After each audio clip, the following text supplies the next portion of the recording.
اب تو لوگ کعبے میں جاتے ہیں معاذ اللہ تو کعبے کو پیٹ کر کے فوٹو بناتے ہیں. میرے شیخ محی الدین عبد القادر جیلانی غوث الاعظم جب مکے کی گلیوں سے گزر رہے ہیں تو وہاں سے اٹھا کر کے کنکری اٹھاتے اور چوم لیتے. مریدوں نے پوچھا حضور آپ مکے میں جب چلتے تو یہاں کی کنکریوں کو کیوں چومتے ہیں؟ آپ کی آنکھوں میں آنسو ہے. فرمایا اس وجہ سے کہ میرے نانا 53 سال مکے کی گلیوں میں گزرے ہیں, کیا پتا کس پتھر پہ میرے نانا کا پاؤں لگ گیا ہو, کس کنکری کو میرے نانا سے نسبت حاصل ہو. اللہ اکبر. جب کوئی کہتا تھا پڑھیے لبیک اللہم لبیک لبیک لا شریک لک لبیک, پڑھیے لبیک پڑھیے. حضرت امام زین العابدین امام حسین کے بیٹے سے امام حسن اور امام حسین دونوں نے 25 حج کیے پیدل. کتنے؟ مکے سے مدینے سے مکے آتے تھے پیدل 450 کلومیٹر اور پھر واپس جاتے تھے 450 کلومیٹر اور 100 کلومیٹر ہوتا ہے حج پیدل اگر کرو تو. کسی نے پوچھا امام حسین سے اور امام حسن سے آپ دونوں بھائی پیدل حج کیوں کرتے ہیں, آپ سواری پہ کیوں نہیں بیٹھتے؟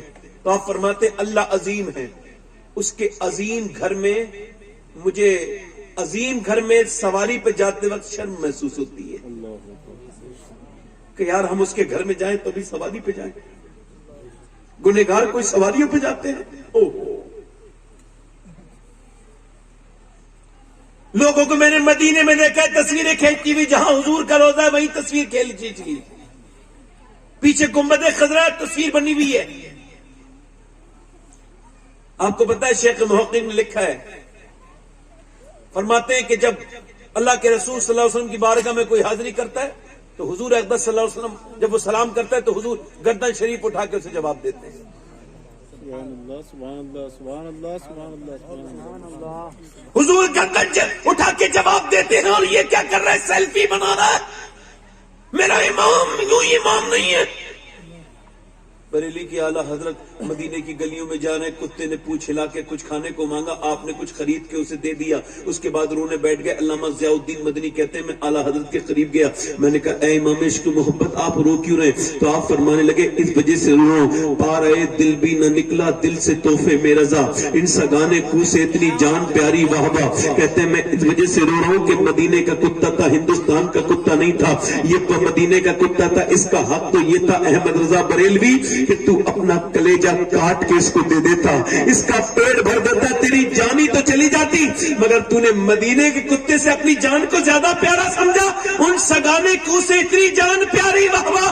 کہیں فرماتے خوف ہے سما خراشی ہے سگے طیبہ کا, ورنہ کیا آتا نہیں نالا فغا ہم کو. فرماتے مجھے ڈر ہے کہیں میرے رونے سے مدینے کے کتوں کے کان پہ کوئی برا اثر نہ پڑ جائے, ان کے کان نہ چھل جائے. ورنہ فرماتے کہ احمد رضا سے رونا نہیں آتا ہے. اللہ تمہیں کبھی مدینے لے کے چلا جائے, میں بتا رہا ہوں, تو کبھی مدینے میں تصویر مت بنانا, وہاں تو جا کر کے کہنا مجرم بلائے آتے ہیں جاؤ کا ہے گواہ. پھر نہ ہو کبھی یہ شان کریموں کے گھر کی ہے سرکار, ہم گواروں میں طرز ادب کہاں, ہم کو تو بس تمیز یہی بھیک بھر کی ہے. لبا ہے آنکھیں بند ہے پھیلی ہے جھولیاں, کتنے مزے کی بھیک تیرے پاک در کی ہے. آسی بھی ہے کہیں پہ یہ طیبہ ہے زاہدو, مکہ نہیں تمیز جہاں خیر و شر کی ہے. اور سرکار ہم گواروں میں طرز ادب کہاں, ہم کو تو بس بدتمیز یہی بھیک بھر کی ہے. یقین جانو کعبہ اور مدینے میں جاؤ تو تصویر مت بنانا, کیونکہ مکہ اور مدینہ تصویر بنانے کی جگہ نہیں ہے, تقدیر بنانے کی جگہ ہے. سیدہ خدیجہ کہتی میں نے دعا مانگی, توجہ ہے کہ نہیں؟ دیکھو بھائی چچا اٹھ کے نہ جاؤ, اٹھ کے جاؤ گے تو تقریر پھر ختم کر دوں گا, ہے نا. میں ابھی تک بوجھ اپنے گھر والوں پہ بھی نہیں بناؤں گا, تو آپ پہ کیا بوجھ بنوں گا؟ میں تو شام کے 8 بجے آ گیا تھا, اگر آپ کو دیر لگ رہی ہے تو میں ختم کر دیتا ہوں. بھائی سیدہ خدیجہ کی بات ہی تو ہے, میں کہیں اور سنا دوں گا جا کے, یہ دکان کہیں اور لگ جائے گی. توجہ ہے نہیں؟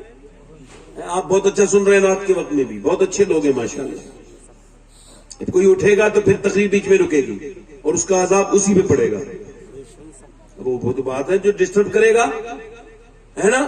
ایک بار ایک چیل آ گئی اور انہوں نے لکھا اخبار الخیار میں, شیخ محقق یہ انہوں نے شیخ عبدالحق محمود دہلوی نے, فرماتے چیل آ گئی, چیل بولنے لگی, اب غوث پاک تقریر کر رہے ہیں، چیل بول رہی ہے، ڈسٹرب ہو رہا ہے، لوگ دیکھ رہے ہیں چیل کی طرف. آپ نے دیکھا ایسے کر کے جلال کی نگاہ سے علامہ قہر ہے غوث وہ تیکھا تیرا، مر کے بھی چین سے سوتا نہیں مارا تیرا. ایسے کرتے ہیں، پٹ سے نیچے گر جاتی ہے چیل، اور چیل نیچے گری، 2 ٹکڑے ہو گئے. 2 ٹکڑے ہو گئے تو میرے شیخ نے پھر تقریر پوری کی نا، اس کے بعد چیل کو اٹھایا، اٹھ جا. وہ اٹھ گئی. فرمایا سن میرا نام عبد القادر ہے، آج کے بعد میں تقریر کروں نا تو ادھر سے گزر کے جائے تو آواز مت کرنا، بولنا نہیں. اس بار زندہ کر رہا ہوں، اگلی بار زندہ نہیں کروں گا. تیری چڑیاں ہیں میں تیرا دانا پانی، تیرا میلہ تیری محفل ہے. وہ جو ہے کہ نہیں. سیدہ خدیجہ کہتی ہے میں نے دعا مانگی ہے کعبے کے مالک. خدیجہ کی جھولی میں اس محبوب کی محبت. فرماتی ہے میں رات کو سوئی تو میں نے خواب میں دیکھا. فرماتی میں رات کو سوئی تو میں نے کیا خواب میں دیکھا. فرماتی ہے کہ میری خواب میں رات کو جب سوئی تو میں نے خواب میں دیکھا میرے گود میں ایک سورج آیا ہے، اور وہ سورج آنے کے بعد میرے پورے گھر میں چھایا، اس کے بعد پورے مکے میں چھایا، پھر میرے گھر میں آ گیا. کہتے میں نے برقہ بن نوفل سے سوال کیا، میں نے کہا کہ میں نے ایسا خواب دیکھا ہے، میں نے سورج کو دیکھا زمین پہ آتے ہوئے، اور اس زمین کے سورج نے پھر میرے گھر میں روشنی کی ہے. میرے گھر کا کمرہ نور ہو گیا، گھر کا چپا روشن ہو گیا. سیدہ خدیجہ فرماتی ہے برقہ بن نوفل نے کہا اگر تیرا خواب سچا ہے خدیجہ تو تیرے گھر میں اللہ کا حبیب آئے گا. فرماتی ہے وہ وقت گزرتا چلا گیا، میں 1 بار بیوہ ہوئی، 2 بار بیوہ ہوئی، میرا باپ مر گیا، میرا بھائی مر گیا. کہتی اب مجھے پریشانی ہونے لگی. مکے کے لوگ میری ساتھ تجارت کرتے تھے نا تو میری بکری کو چرا لیتے تھے، میرے اونٹ کو چرا لیتے تھے، مجھے نقصان ہونے لگا. کہتی میں نے ابو طالب کو بلایا، میں نے کہا ابو طالب آپ میری مدد کیجیے. ابو طالب کہنے لگے کیوں؟ کہنے لگے میں کسی کے ساتھ ہاتھ اپنا جب قافلہ بھیجتی ہوں تو میرے قافلے کو نقصان ہوتا ہے، میرے ٹور کو نقصان ہوتا ہے. کوئی میری بکری بیچ دیتا ہے، کوئی اونٹ کو گما دیتا ہے، چوری کرنے کے بعد بیچنے کے بعد وہ کہتا ہے وہ کھو گیا، وہ گم ہو گیا، وہ مر گیا. آپ کو پتا ہے مکے کے لوگ کتنے بدترین ہیں. تو جناب ابو طالب کہنے لگے اے خدیجہ سنو، میں تو مکے کے باہر تک نہیں جا سکتا، بوڑھا آدمی ہوں، میں تیری کیا مدد کروں گا. کہ میں نے آپ کو آپ کے لیے نہیں بلایا. کہ پھر کہ میں نے سنا ہے آپ کا ایک بھتیجا ہے جو پورے دن مزدوری کرتے ہیں اور شام کو اپنی مزدوری کے پیسے لا کر کے غریبوں کے ہاتھ میں دے جاتے ہیں. کا بات تو بالکل ٹھیک ہے. کہ وہ کسی پریشان کی پریشانی نہیں دیکھ سکتے. کا بات ٹھیک ہے. کہ وہ مسافروں کو کھانا کھلاتے. کا ٹھیک ہے بات. کہ میں آپ کے اسی پیارے بھتیجے کی بات کر رہی ہوں. سیدہ خدیجہ کہتی جب میں نے کہا تو انہوں نے کہا بڑا غیرت مند ہے میرا بیٹا، ویسا آئے گا نہیں میرا بھتیجا. فرماتی میں نے ایک قاصد بھیجا اور ایک پھر اس کے بعد خادمہ بھیجی، اور پھر ابو طالب نے بھی کہا. کہتی پھر میں اس دن جب اپنے گھر میں کام کر رہی تھی، دھیان دے یاد رکھیے گا، دھیان سے سنیے گا. فرماتی اس دن میں جب جھک کے کام کر رہی تھی اپنے گھر میں تو میں نے وہی نظارہ دیکھا خواب والا. اب میں جاگتی بھی آنکھ سے دیکھ رہی تھی کہ میرے پورے گھر میں نور ہی نور پھیل گیا، روشن جگمگ جگمگ میرا گھر ہو گیا. میں کہنے لگی یا اللہ میرے گھر میں یہ سورج کیسے آ گیا؟ کیونکہ جب سورج نکلتا تھا تب بھی کبھی دھوپ نہیں آئی، میرا گھر سورج کی طرف نہیں تھا، نہ اس کا چہرہ تھا نہ اس کا منہ. وہ لوکیشن بیان کرتی ہے، یعنی سورج نکلتا تھا تب بھی روشنی نہیں آتی تھی، اور چلتا تھا تب بھی روشنی نہیں آتی تھی. فرماتی مگر اس دن میرا چپا چپا گھر کا نور نور ہو گیا. میں نے کہا یا اللہ سورج نے راستہ تو نہیں بدل دیا. فرماتی میں نے پلٹ کے دیکھا اور سورج نے راستہ تو نہیں بدلا تھا، بلکہ دروازے کے باہر پردے کے پیچھے آمنہ کا لال چھپا تھا اور چہرے کی روشنی کا یہ عالم تھا کہ میرے گھر کا چپا چپا نور نور ہو گیا تھا. میرا امام کہتا ہے خورشید تھا کس زور پر کیا پڑھ کے چمکا تھا خبر، بے پردہ جب وہ رخ ہوا یہ بھی نہیں ہوا.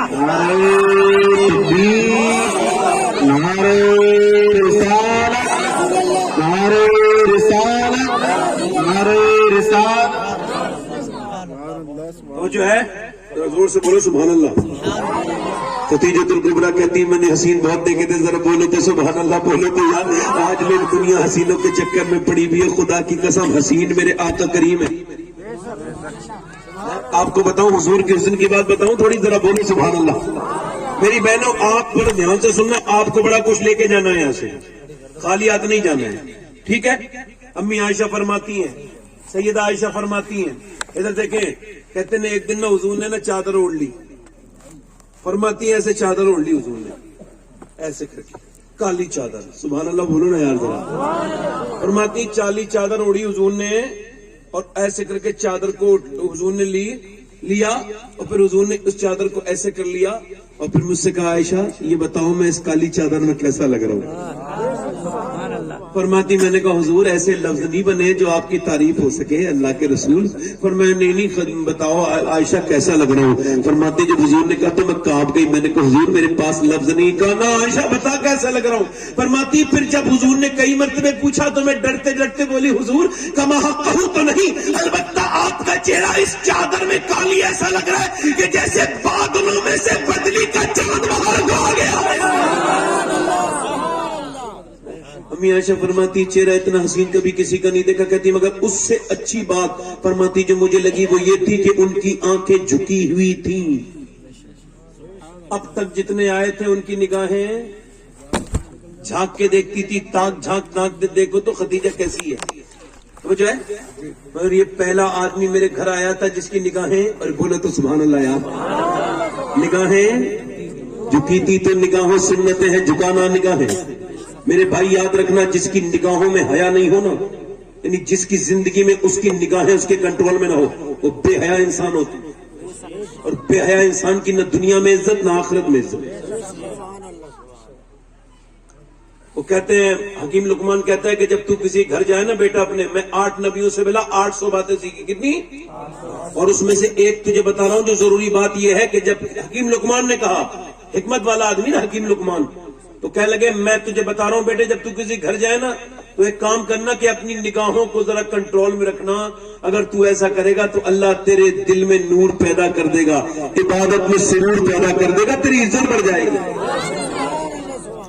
کہتی جب وہ بولے تو میں نے بولنے والا کسی کو نہیں دیکھا. کہتی بولنے والے تو بہت دیکھے تھے. میں آپ کو بتاؤں, آپ کو ہر نبی یعنی نبی وہ ہو ہی نہیں سکتا جس کی آواز خوبصورت نہ ہو اور چہرہ خوبصورت نہ ہو. وہ نبی نہیں ہو سکتا جس کا چہرہ اور آواز, اور میرے نبی ان سارے نبیوں میں سب سے زیادہ خوبصورت.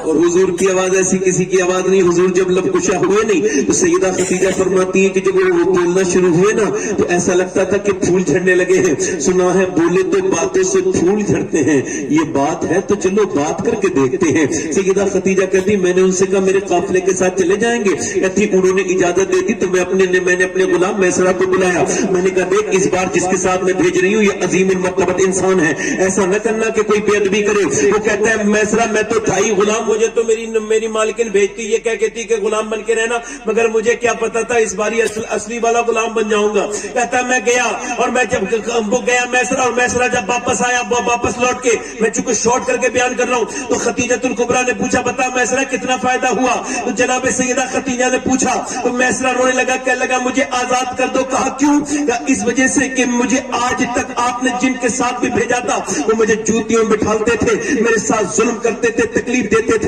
مگر میں پہلے انسان کے ساتھ گیا ہوں جنہوں نے پہلے مجھے کھلایا بعد میں خود کھایا, پہلے مجھے سلایا بعد میں خوش ہوئے. کہتے انہوں نے مجھے پورے سفر میں ڈانٹا نہیں ہوئے. بولو تو سبحان اللہ یار, پورے سفر میں ڈانٹا نہیں. کہنے لگا اور سنو خدیجہ, میں نے اتنا اچھا انسان آج تک اپنی زندگی میں نہیں دیکھا. انہوں نے مجھے اتنا پیار دیا ہے کہ میرے ماں باپ مل کے پوری زندگی میں اتنا پیار نہ دے سکے.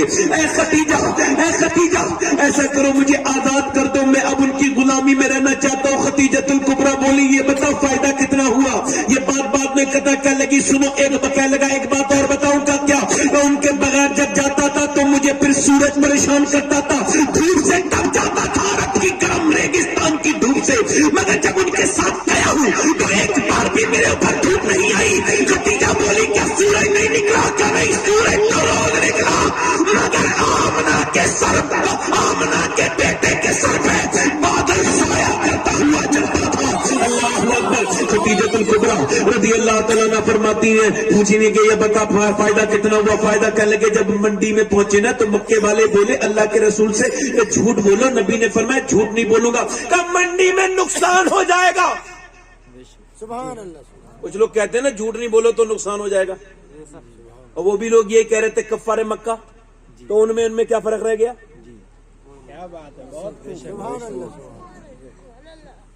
بھائی وہ یہ کہہ رہے ہیں کہ جھوٹ سے کاروبار بڑھتا ہے, اور آج کے کچھ معاذ اللہ مسلمان بھی یہ کہتے ہیں جھوٹ سے کاروبار, اور میرے نبی نے فرمایا میں جھوٹ نہیں بولوں گا.